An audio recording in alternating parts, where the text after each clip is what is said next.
Alléluia, et en ce début d'année, avec mon épouse, les enfants, on vous réitère tous nos vœux pour cette nouvelle année, de bonheur, de paix, de joie, de grâce dans le Seigneur Jésus, et au nom aussi de l'équipe pastorale qui actuellement célèbre ses cultes d'adoration dans les 4 églises. Bonne année à chacun, bonne année à chacune, et on va ouvrir ensemble la parole de Dieu. J'aimerais lire avec vous dans l'évangile de Luc, à partir du chapitre 19e, verset 28e. Luc chapitre 19e, verset 28e. Après avoir ainsi parlé, Jésus marcha devant la foule pour monter à Jérusalem. Lorsqu'il approcha de Bethphagée et de Béthanie, vers la montagne appelée la montagne des Oliviers, Jésus envoya 2 de ses disciples en disant « Allez au village qui est en face. Quand vous y serez entrés, vous trouverez un ânon attaché sur lequel aucun homme ne s'est jamais assis. Détachez-le et amenez-le. Si quelqu'un vous demande pourquoi le détachez-vous, vous lui répondrez le Seigneur en a besoin. » Ceux qui étaient envoyés allèrent et trouvèrent les choses comme Jésus leur avait dit. Comme ils détachaient l'ânon, ses maîtres leur dirent « Pourquoi détachez-vous l'ânon » Ils répondirent « Le Seigneur en a besoin. » Et ils amenèrent à Jésus l'ânon sur lequel ils jetèrent leurs vêtements et firent monter Jésus. Quand il fut en marche, les gens étendirent leurs vêtements sur le chemin. Et lorsque déjà il approchait de Jérusalem vers la descente de la montagne des Oliviers, toute la multitude des disciples, saisis de joie, se mit à louer Dieu à haute voix pour tous les miracles qu'ils avaient vus. Ils disaient « Béni soit le roi qui vient au nom du Seigneur, paix dans le ciel et gloire dans les lieux très hauts. » Quelques pharisiens du milieu de la foule dirent à Jésus « Maître, reprends tes disciples. » Et il répondit « Je vous le dis, s'ils se taisent, les pierres crieront. » Comme il approchait de la ville, Jésus, en la voyant, pleura sur elle et dit « Si toi aussi, au moins en ce jour qui t'est donné, tu connaissais les choses qui appartiennent à ta paix. Mais maintenant, elles sont cachées à tes yeux. Il viendra sur toi des jours où tes ennemis t'environneront de tranchées, t'enfermeront et te serreront de toutes parts. Ils te détruiront, toi et tes enfants. Au milieu de toi, ils ne laisseront pas en toi pierre sur pierre parce que tu n'as pas connu le temps où tu as été visité. » Et ensuite, on va aller dans l'évangile de Marc, au chapitre 11e, verset 11e. Marc 11, 11. C'est à l'issue de ce que nous venons de lire. Jésus entra à Jérusalem dans le temple. Quand il eut tout considéré, comme il était déjà tard, il s'en alla à Béthanie avec les 12. Gloire au Seigneur. Amen. Il s'agit ici, dans nos lectures, de 3 moments clés de la semaine de la Passion, ce que nous étudions en fait le mercredi soir à la réunion de prière. Les événements que nous venons de lire se déroulent de manière chronologique, et c'est ici la journée du dimanche, c'est-à-dire le premier jour de la semaine. Le premier moment que nous avons lu, c'est la préparation et l'entrée triomphale de Jésus à Jérusalem. Le deuxième moment clé, c'est où Jésus pleure sur Jérusalem. Et le troisième moment clé, Jésus visite brièvement le temple. Et à la fin de cette première journée, dont seul Marc va nous rapporter cette précision. Et Jésus va finir cette journée en regagnant Béthanie. C'était son quartier général, il avait établi sa maison chez ses amis, celle de Marthe, Marie et Lazare. Et en fait, à chaque fin de la journée, des jours qui s'échelonnent sur la semaine de la Passion, il retournera à son quartier général se reposer. Jésus voit la croix qui est en train de se profiler. Il le sait. Il sait que sa fin terrestre est proche. Et en observant ces 3 moments clés de cette journée, de cette première journée de la Passion, il y a un dénominateur commun qui est lié à ces 3 événements qui vont nous en apprendre en fait encore un peu plus sur la personne de notre Sauveur, sur la personne de notre Seigneur. Ce dénominateur commun, il peut vous sembler très logique, c'est en fait le thème du message, c'est le regard de Jésus. Le regard de Jésus, surtout cet environnement de cette journée du dimanche, comment Jésus considère les choses à quelques jours, à quelques heures de son sacrifice à la croix. Le regard de Jésus est tellement important pour nos vies, il est tellement fondamental sur nos vies Et c'est au travers de son attitude sur ces moments, et c'est cette attitude qui va faire ressortir quelques caractéristiques principales du regard de notre Seigneur. Et ces caractéristiques du regard de notre Seigneur, elles sont utiles à nos vies, elles sont utiles pour notre foi. Voyant très bien son heure arriver, et nous avons besoin du regard de Jésus dans des choses que nous ne voyons pas forcément arriver. Il y a une part de mystère. Je ne peux pas vous dévoiler comment l'année va se passer. Vous pouvez prendre toutes les résolutions que vous voulez, il y a les bonnes, les mauvaises, est-ce que bon. Vous ne pouvez pas dire non plus sur vos vies. Bon, il y a des projets qui sont certains, qui sont concrets, mais on ne peut pas dire avec certitude ce qui va se passer. Mais lui, Jésus, dans son ciel de gloire, avant la fondation du monde, et le regard de Jésus, en fait, a traversé toutes les générations. Et Jésus regarde encore actuellement ce monde, depuis son ciel de gloire. Jésus a posé, et Jésus pose, et Jésus posera dans ces temps de grâce encore que nous vivons, un regard favorable toujours sur les cœurs qui se repentent, sur les cœurs qui se convertissent, les cœurs qui confessent son nom, qui reviennent à lui d'une manière sincère et authentique. Mais lorsque Jésus reviendra sur les nuées pour chercher son Église, alors son regard favorable se portera à cet instant uniquement envers celles et ceux qui auront veillé, qui auront persévéré, qui seront tenus jusqu'au bout. Mais actuellement, dans ces temps de grâce, en quoi et comment le regard de Jésus nous est utile? Ce regard qu'il a porté il y a 2000 ans de manière physique, est le même regard qu'il porte actuellement depuis son ciel de gloire. En quoi ce regard est utile pour ta foi, mon frère, ma sœur? Un regard qui nous fortifie, un regard qui nous ouvre des yeux spirituellement, qui va nous mettre en garde sur nos propres vies, dans le contexte de société, dans les contextes dans lesquels nous vivons. Et l'apôtre Paul va inciter les chrétiens de l'église de Colosse à adopter un autre regard. Chapitre 3, verset 1er, « Affectionnez-vous aux choses d'en haut, dit-il, et non à celles qui sont sur terre. » C'est dur, parce que la Bible nous le dit, nous sommes nés de la poussière, formés à partir de la poussière, attachés à la terre, à tirer notre subsistance, notre travail de la terre et même notre souffrance. Nous sommes bien attachés à cette terre. Et là, l'apôtre, inspiré par l'Esprit de Dieu, va demander à nous attacher aux choses d'en haut. C'est un autre regard. Et vous le savez très bien, c'est également une vérité biblique qui est prêchée régulièrement. L'Éternel porte un autre regard complètement différent de celui que l'homme peut porter. L'Éternel ne considère pas ce que l'homme considère. Premier livre de Samuel, chapitre 16, verset 7e, là où l'homme regarde à ce qui frappe les yeux. L'Éternel regarde au cœur de l'être humain. Ce verset nous démontre que le regard divin est un regard qui va sonder les choses vraiment en profondeur, alors que le regard de l'homme, lui, s'arrête en surface. Il va s'arrêter comme à la surface de l'océan, où nous ne voyons pas ce qui s'appelle la partie immergée de l'iceberg.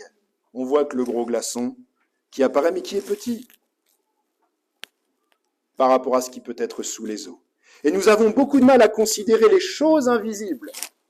Et l'Éternel dit à Samuel, ne prends point garde à son apparence et à la hauteur de sa taille concernant le frère aîné de David, Eliab, car je l'ai rejeté. L'Éternel ne considère pas ce que l'homme considère. Pourtant, nous sommes amenés, car actuellement, ce qui nous est promis à espérer sont des promesses, des choses invisibles.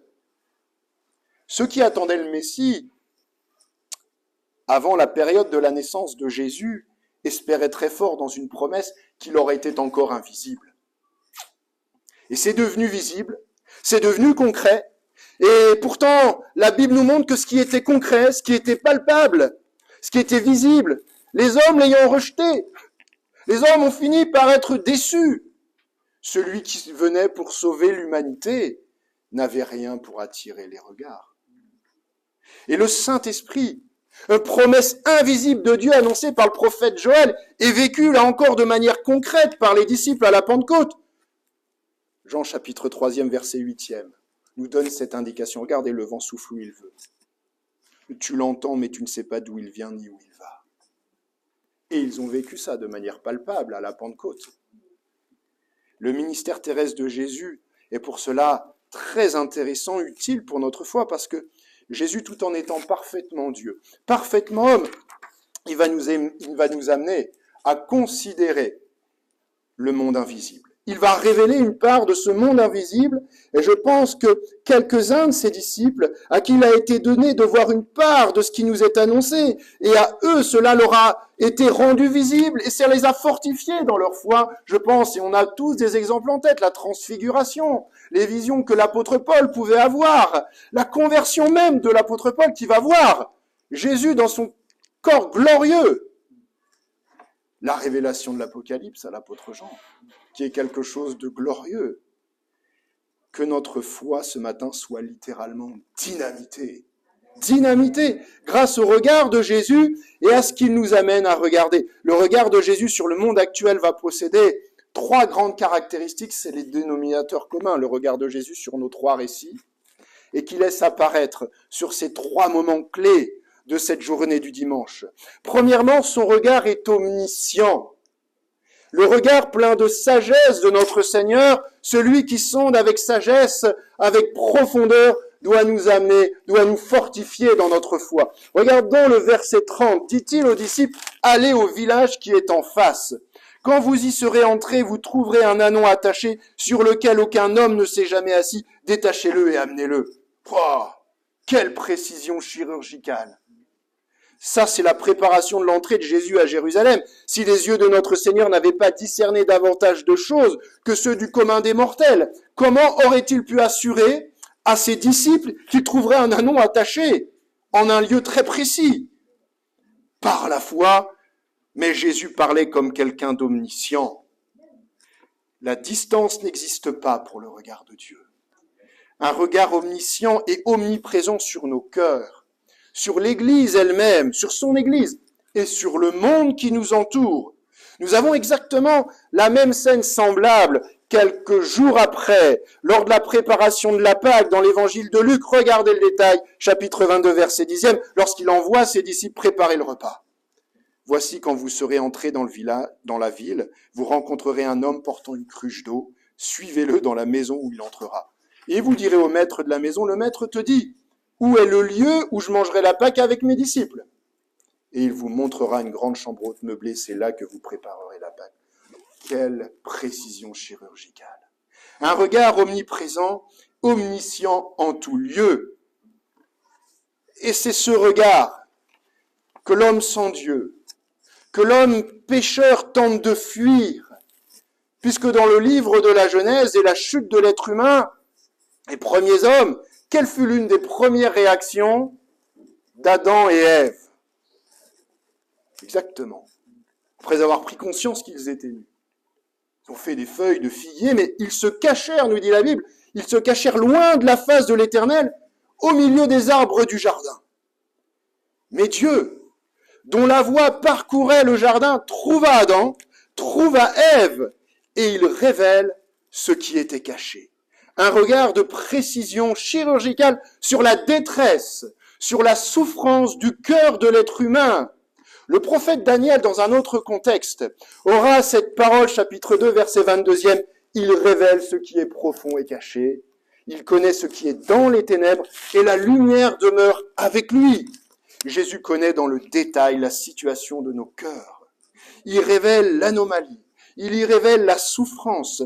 Et quand ce même cœur appartient à l'époque de Daniel, à la personne la plus puissante de l'Empire, c'est-à-dire l'empereur babylonien, un roi idolâtre, Nabuchodonosor, il fut travaillé par un songe.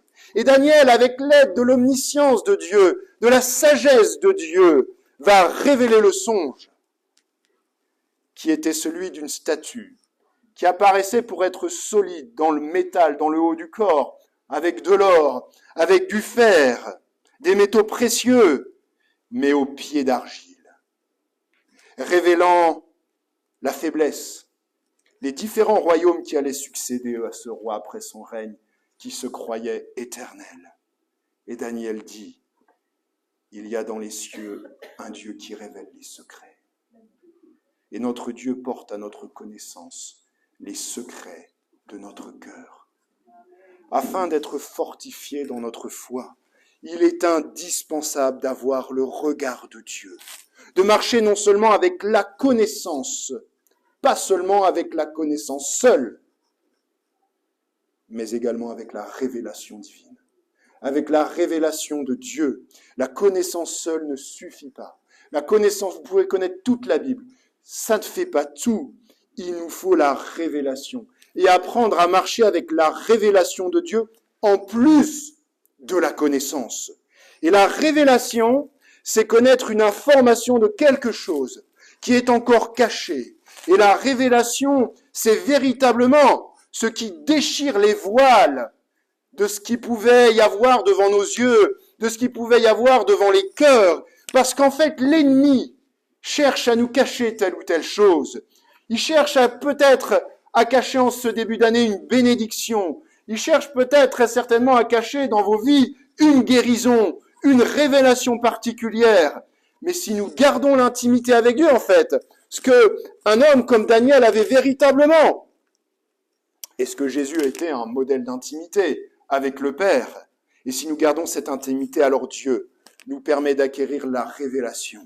Alors les manœuvres de l'ennemi finissent par être dévoilées, elles tomberont, et la révélation de ce qui était caché et de ce que Dieu désire porter à notre connaissance nous sera alors dévoilée. Alléluia. Un regard souverain sur nos vies. Et l'appel de Jérémie, du prophète Jérémie est très intéressant pour ça. Nous démontrons encore l'omniscience qui surpasse tout. Avant que je t'eusse formé dans le ventre de ta mère, je te connaissais. Et avant que tu fusses sorti de son sein, je t'avais consacré, je t'avais établi prophète des nations. Ici, le verbe connaître, c'est vraiment l'omniscience de Dieu, mais également son choix. C'est-à-dire le choix qu'il va porter sur votre vie. Ici, c'était pour un ministère.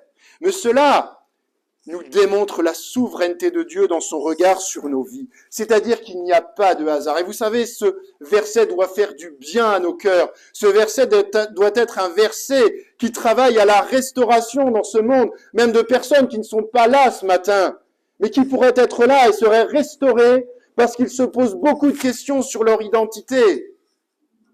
C'est un problème, l'identité. Savoir qui je suis. D'où je viens, c'est un véritable problème qui émerge, dont l'ennemi va semer un doute depuis les écoles maternelles. Et on sait au travers de quoi. Mais avant que je t'eusse formé dans le ventre de ta mère, je te connaissais. Ce verset est réparateur pour des âmes, pour celles et ceux qui pensent qu'ils ont été une erreur sur cette terre, que leur vie n'a pas de sens, qui ont cette pensée qu'ils sont arrivés, et on l'entend malheureusement, illégitimement. Mais il n'y a pas de hasard avec Dieu. Il y a des situations accidentelles qui ne sont pas à la gloire de Dieu, mais Dieu permet. Ou Dieu ne permet pas. Avant que tu sois formé dans le ventre de ta mère, je te connaissais. Et le regard souverain de Dieu est réparateur pour les âmes qui en prennent conscience. Alléluia. Nos vies, Jésus sur la terre des hommes a révélé avec exactitude ce qu'il y avait dans le cœur de ses propres disciples. J'aime beaucoup cette rencontre avec Nathanaël. C'est encore révélateur du regard de Jésus sur la précision avec laquelle il va dresser en fait le profil. Il dresse un profil. Il dresse le profil de son disciple. Nathanaël, cette rencontre dans l'évangile de Jean, c'est Philippe qui va témoigner de sa rencontre avec Jésus à Nathanaël. Et Nathanaël va répondre à Philippe, mais peut-il venir de Nazareth quelque chose de bon? Et Philippe lui répondit, mais viens et vois. Et c'est Jésus qui va venir vers lui, Nathanaël. Donc Nathanaël a néanmoins il se déplace, il vient vers son Seigneur, il vient vers son Sauveur, celui qui allait se révéler comme être son Seigneur et son Sauveur. Et puis tout de suite, Jésus lui dit, voici vraiment un Israélite dans lequel il n'y a point de fraude. Ah, question dans le cœur de Nathanaël, d'où me connais-tu? Et Jésus lui répond, avant que Philippe t'appelât, quand tu étais sous le figuier, je t'ai vu. Nathanaël répondit et dit, Rabbi, tu es le Fils de Dieu, tu es le roi d'Israël. Jésus lui répondit, parce que je t'ai dit que je t'ai vu sous le figuier. Tu crois? Et tu verras encore de plus grandes choses, alléluia, que celle-ci. Et il lui dit, en vérité, vous verrez. C'est vous qui allez voir maintenant. Vous verrez désormais le ciel ouvert et les anges de Dieu monter et descendre sur le Fils de l'homme. Donc Jésus révèle avec exactitude la personnalité de ce disciple avant même que ton ami t'appela, moi je t'ai vu. Et puis bon, dans la tradition, on savait ce que ça signifiait. Quelqu'un qui était assis sous un figuier, qui repassait les Écritures. C'était quelqu'un de pieux, c'était un vrai Israélite. Jésus, par cette parole, désire faire tomber, en fait, les artifices de nos cœurs. Il y a beaucoup d'artifices qui cachent des vérités. Il y a des faux semblants. Il y a même des duplicités. Il y a des personnalités qui ne sont pas véritables. Mais Dieu voit tout. Dieu voit tout dans le secret. Celui qui révèle ce qui est caché à présent, c'est l'Esprit de Dieu qui nous communique la vision de Dieu, qui donne à la personne qui a cette intimité avec Dieu, comme l'avait Daniel dans la prière et l'obéissance, le regard de Dieu, son discernement qui est fondamental. Aspirer aux dons les meilleurs. Je crois que c'est vrai que l'apôtre Paul nous demande d'aspirer aux dons de prophétie, premièrement, mais c'est vrai. Mais il nous faut le discernement. Il nous faut le discernement parce que celui-même qui reçoit quelque chose, qui pense recevoir quelque chose de Dieu, doit recevoir ce discernement pour savoir si ça vient de Dieu, si ça vient de l'ennemi ou si ça vient de lui. Et l'Église a besoin de ce regard de notre Seigneur qui va surpasser toutes nos analyses, toutes nos pensées. Jésus révèle les mauvaises comme les bonnes intentions. L'Esprit Saint révèle toutes choses. Les paroles de Jésus lors du repas de la Cène. Jean chapitre 13, verset 18. Je connais ceux que j'ai choisis. Mais il faut que l'Écriture s'accomplisse. Celui qui mange avec moi le pain a levé son talon contre moi. Il savait. Le Seigneur savait concernant Judas. Mais il fallait que la parole de Dieu s'accomplisse. Tous ceux qui ont murmuré dans leur cœur. Et moi je pense encore à ce paralytique qui était arrivé par le toit dans cette maison. Il y en a qui murmuraient, c'était les religieux. Mais pourquoi? Qui est cet homme-là qui qu'ose pardonner les péchés un jour de sabbat? C'est un blasphémateur. Et Jésus, nous dit la Bible, connaissant leurs pensées. Pourquoi avez-vous de mauvaises pensées dans vos cœurs? Quand Jésus va rencontrer Zachée, il va là aussi découvrir un cœur qui est attiré, qui a de bonnes dispositions. Parce que Zachée est monté dans le sycomore. Et la Bible nous dit que Jésus leva ses regards en haut du sycomore. Et il sait déjà qu'il veut demeurer chez lui. Il sait déjà qu'il veut demeurer chez lui. Ça nous amène à considérer maintenant le regard de Jésus sur nos cœurs, sur nos vies. Comment il nous regarde, la disposition de cœur que nous avons actuellement, avec laquelle nous venons, avec laquelle nous lui demandons dans nos prières. Parfois même ce que nous voulons lui cacher. Parce que c'est humain. C'est humain. Formés de la terre, nous essayons de cacher des choses. Ils ont essayé de cacher des choses derrière des arbres. C'est humain. Mais Dieu voit tout.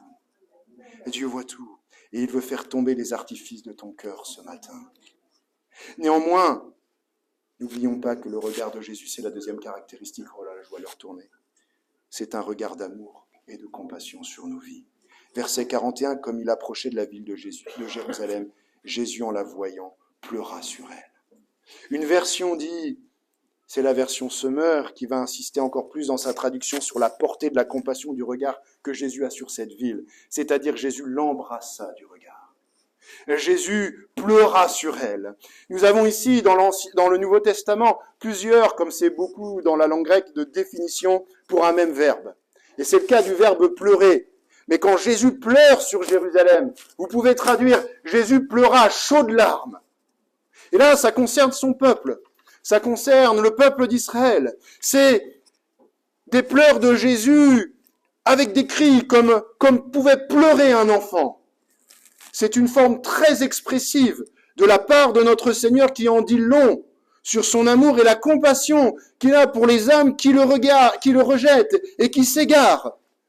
Autre exemple, beaucoup plus profond et intérieur, c'est les pleurs de Jésus lors du service funèbre de Lazare.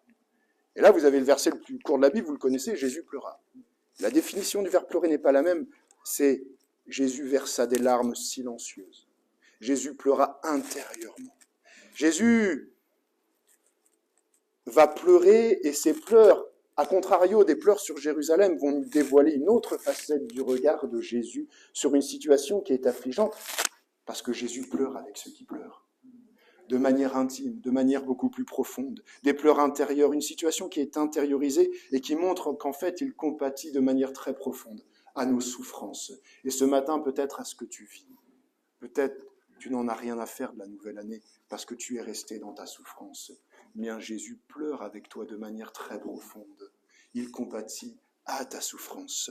Cela doit vraiment nous amener à réfléchir sur notre regard et notre compassion maintenant à l'égard de notre prochain. Parce que si nous avions la compassion de Jésus, nous serions souvent amenés à pleurer, malheureusement, sur ce monde et sur ce qui réjouit le monde. Le Sauveur de l'humanité ne peut regarder les personnes.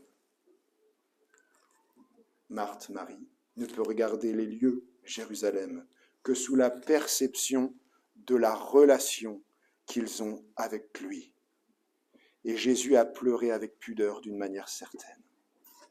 Au verset 45 de notre récit, Jésus sera retourné le lendemain dans le temple pour chasser les vendeurs du temple. Mais Marc va nous apporter cette précision, que Jésus va rentrer le soir dans le temple et il va considérer le temple.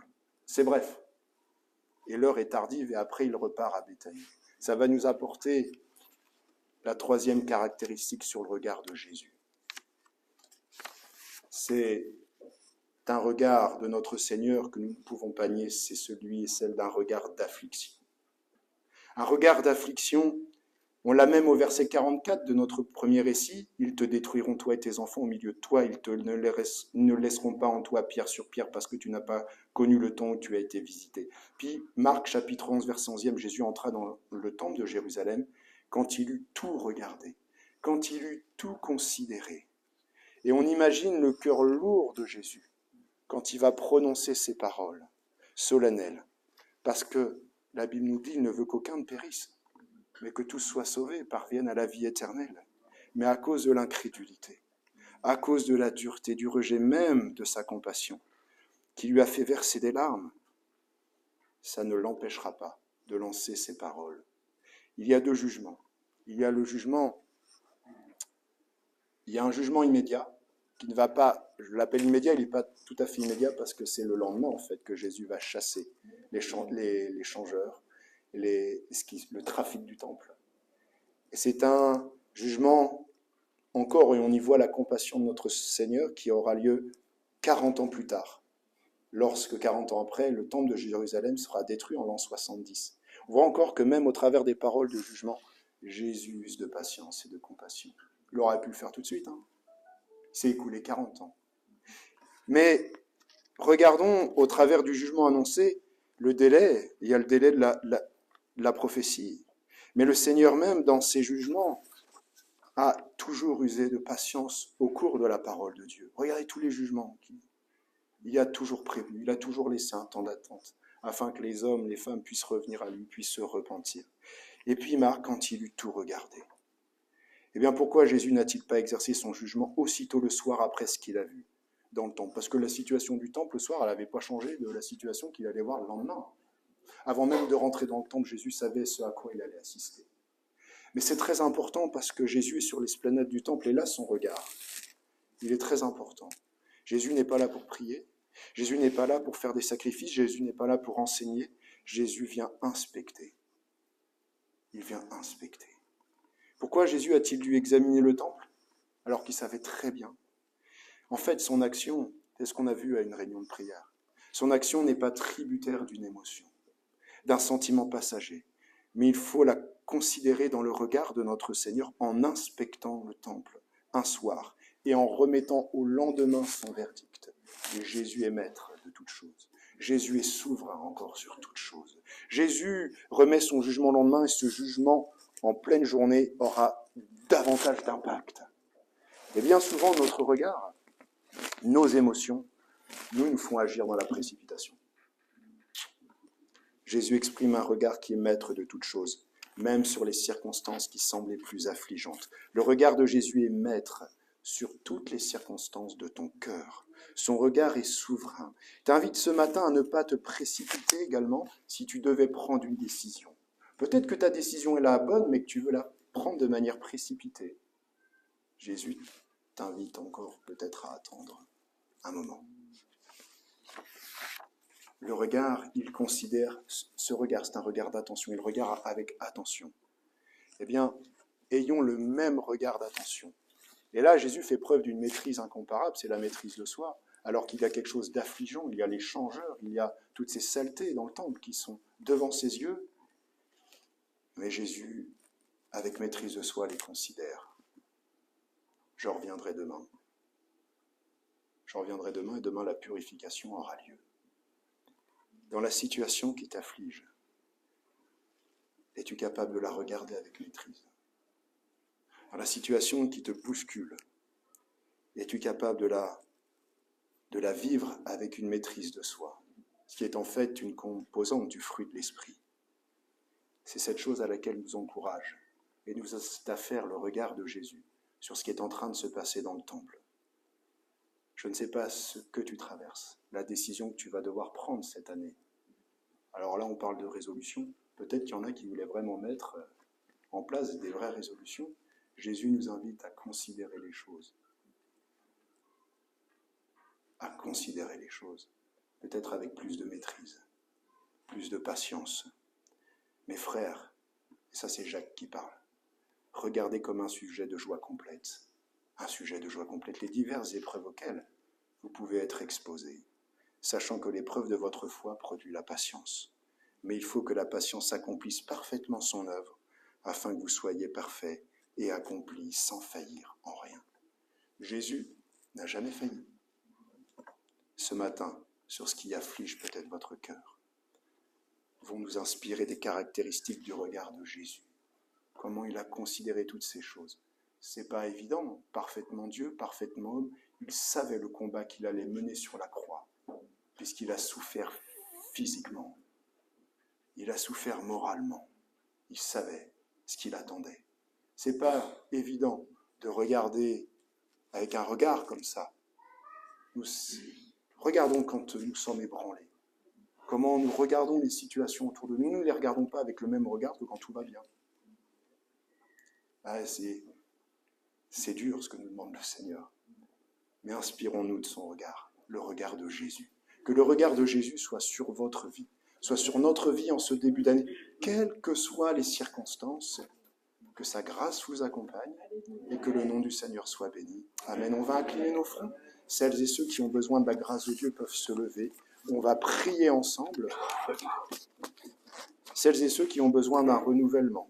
Celles et ceux peut-être qui veulent parler dans le secret à Dieu, parce que si Dieu révèle, dévoile les secrets, le plus important c'est qu'il le dévoile à votre cœur.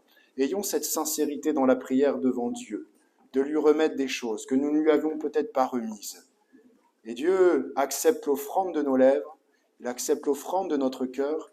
C'est ce qui paye aux yeux du Seigneur, c'est l'honnêteté devant lui. C'est notre intégrité de cœur. Notre Père, nous voulons te prier ce matin. Te remercier, Jésus-Christ, parce que ton regard, la manière dont toi tu as considéré les choses, avec les événements qui allaient arriver, Seigneur, à la fin de ta vie, à la fin de ton ministère terrestre, nous invite à reconsidérer parfois nos situations, nous invite à reconsidérer ce qu'il y a de caché dans nos cœurs, Seigneur. Merci parce que tu l'as révélé aux grands de ce monde et tu veux également l'apporter à la connaissance de tes enfants. Seigneur, tu révèles et tu dévoiles ce qui peut faire souffrir encore un cœur ce matin. Mais tu ne laisses pas cette anomalie comme ça. Tu viens poser ta main sur ce cœur qui se confesse devant toi, qui avoue, Seigneur, cette souffrance devant toi. Merci parce que tu passes encore ce matin comme un baume sur ces cœurs, également sur ces corps. Peut-être ces guérisons physiques, ces maladies physiques qui agitaient mon frère, ma sœur, qui ne voyaient pas d'issue. Seigneur, tu nous invites encore à considérer ces situations. Tu nous invites à considérer ce qui peut se passer dans notre corps, nos souffrances, Seigneur. Mais également, tu nous invites encore ce matin à regarder aux choses invisibles. Dans ce que dans ton ciel de gloire, il n'y aura plus de souffrance, il n'y aura plus de cris, plus de pleurs, Seigneur.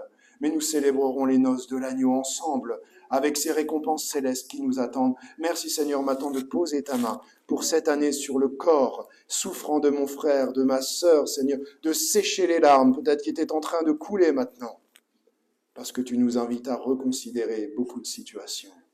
Que ton nom soit glorifié, que ton nom soit béni et que ton nom soit proclamé dans cette Église et dans notre ville de Rezé.